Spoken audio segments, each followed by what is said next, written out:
દેગામ તાલુકાના રખિયાળ ભાદરોડા પાસે આવેલું જૂનું બસ સ્ટેશન સરપંચ અને તલાટીની પરવાનગી સિવાય કઈ રીતના તૂટે તે મોટો પ્રશ્ન ઊભો થયો છે. જોતા રહો ભારત ટાઈમ્સ ન્યૂઝ. ગાંધીનગર જિલ્લાના દેગામ તાલુકાના રખિયાલ ગ્રામ પંચાયત હદમાં સરકારશ્રીની બનાવેલું એસટી બસ સ્ટેશન રાતોરાત તોડી પાડવામાં આવ્યું. એસટી બસ સ્ટેશનના દરરોજના અસંખ્ય મુસાફરોનો આશરો હતો અને ચોમાસામાં હવે મુસાફરો ક્યાં બેસે તે મોટો સવાલ ઊભો થયો છે. ત્યારે ગ્રામ પંચાયતના વિસ્તારમાં આવેલું આ બસ સ્ટેશન રખિયાલ ગ્રામ પંચાયતની પરવાનગી સિવાય કઈ રીતના તૂટે તે મોટો પ્રશ્ન ઊભો થવા પામ્યો છે. સરપંચ તલાટી આમ સંડોવાયેલા હોય તેવી લોકચર્ચા ચાલી રહી છે અને તેની બાજુમાં કોઈ પાર્ટીએ જમીન રાખી છે કે તેની સાથે સીધો કોન્ટેક્ટ હોય તેવી લોકચર્ચા ચાલી રહી છે.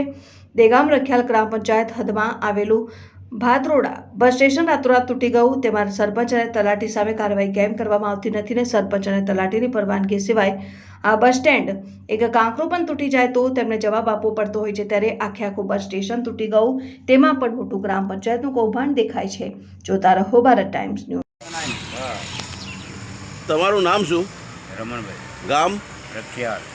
આ બધું ભાદરોડા બસ સ્ટેન્ડ જે તોડી નાખવામાં આવ્યું એ બાબતે તમે શું કહેવા માગો છો?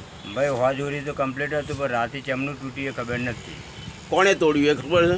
એ જીસીબી વાળો આવ્યો હતો. અને જે આ જમીન માલિક કોણ છે?